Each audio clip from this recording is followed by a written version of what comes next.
I should say that community policing has taken shape in this country.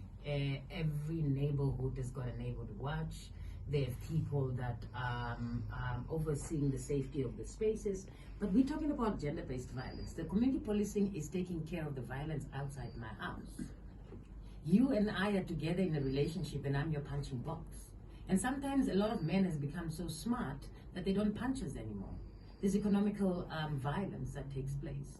There's emotional violence that takes place. So you guys, men, has find a way to be able to redirect that energy so that there cannot be physical evidence of that level of violence. But then there are those that literally become physical. So the community spacing and the community policing hardly comes into homes, because then you're extending, you are now entering an issue of privacy in homes. And the issue around that is key for us to figure out how do we get community policing involved directly for us in our households to know that these people are safe for them to be able to assist us. And sometimes there's also an issue of trust with community policing.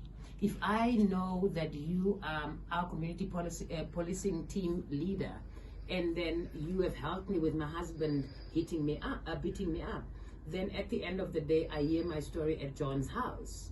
Where is the issue of confidentiality? Because when it comes to GBV, confidentiality is prudent to shaping the safety and the well-being of the person.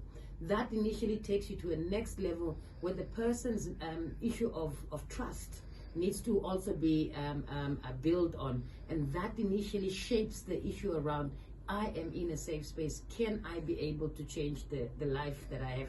But also, can I live without being dependent on you? Because sometimes violence happens because a number of us are dependent on those people who are beating us up or who are doing any force of violence.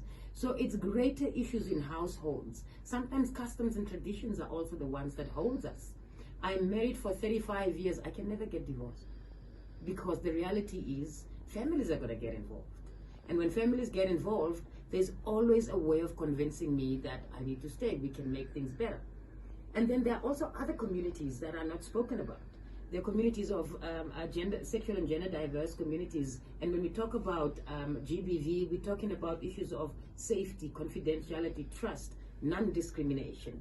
And when it comes to those realities, these are spacings that have not been created to also advance the inclusion of other communities who do not even have proper access to those services that you've just flagged. So as a country, we carry a greater responsibility to build upon what we already have right now, but also create a social culture of trust, but also a social culture that has easier access. If I run out of my house right now, where do I run to? I call the police, they come after 2 hours. I go to my neighbor's house, they say, yeah, just go, because we don't want to be enemies with Tate John, because Tate John has been very nice to us. So those realities are completely different from where we come from. I come from a community when somebody is beaten in the next house and they scream, the whole neighbors are going into that house to figure out what's happening, and they are holding the men accountable.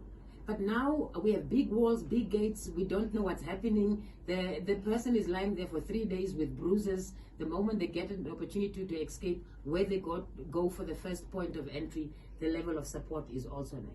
I also think that it's important for us to look at how services are also delivered at the end of the day, because if I go to a police station, that empathy, that level of compassion is very important for the officers there to sympathize with my reality and not cross-question me as if I am the culprit that has caused that level of violence. I have children that I've left in my house by default of not trusting John with me. And then you also have situations where John sleeps with their own kids. And then it's a number of violent realities that we are faced with that go unspoken. And also us as families, we're a problem.